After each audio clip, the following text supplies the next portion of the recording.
We're continuing to cover the one-year anniversary of Russia's invasion in Ukraine. Secretary of State Antony Blinken spoke at a UN Security Council meeting today about the war, and he called on all member states to continue to support Ukraine and said no member can call for peace while supporting Russia's efforts in the war.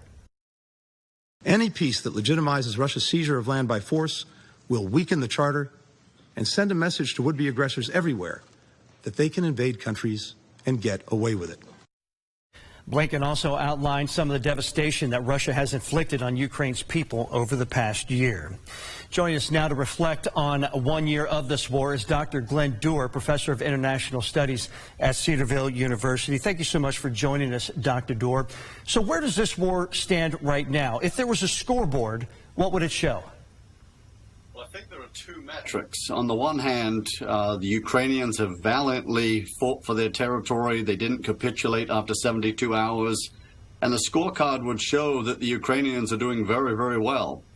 On the other hand, there is another metric, and that is territory lost or won. And in the case of Ukraine, unfortunately, they've lost somewhere between 15 to 20% of their territory. 5 of their 24 oblasts or states, and so certainly major losses on that front, but really a mixed bag, to answer your question. Are you surprised that Ukraine has been able to hang on to its independence? In a way, yes. I mean, it really is quite remarkable when you consider the sheer size of both militaries, the readiness, and then the economic clout behind it. Russia is a much wealthier country than Ukraine, has massive oil and natural gas resources, and certainly has been planning this for a number of years. And if we go back to 2014, illegally annexing Crimea, it's really been part of the Putin playbook for some time. And so the fact that Ukraine has adapted and managed to fend off Russia, especially around its major cities of Kyiv and Kharkiv, has been really quite remarkable.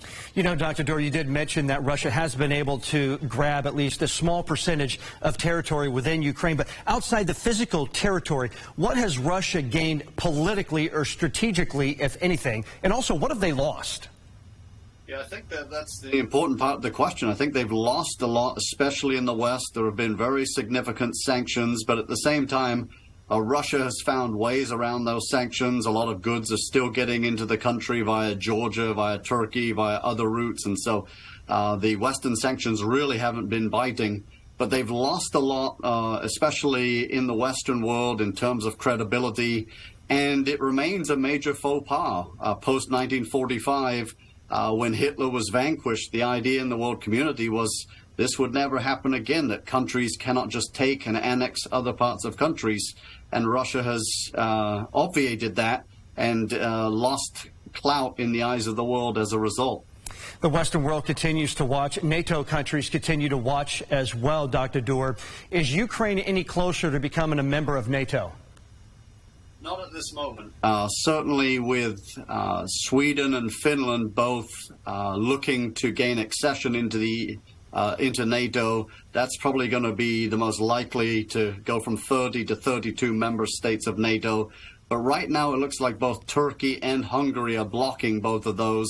And so Ukraine is really on a list later on after Sweden and Finland, and it doesn't look likely at this moment. What is more likely perhaps is Ukraine's membership in the European Union. Usually it works the other way around, NATO first, then the EU.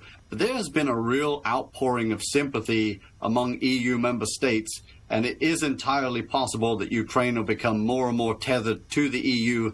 That doesn't help them militarily, but it certainly gives them a lot of empathy from other parts of Europe. And then there's also the China factor in this war. That's something we'll have to leave for another discussion at another date, because China could become a major player in this as well. Dr. Glenn Doerr, Professor of International Studies at Cedarville University, joining us a lot over the last year to talk about this. Thank you so much for your time, Doctor. A pleasure. Have a great weekend, everyone.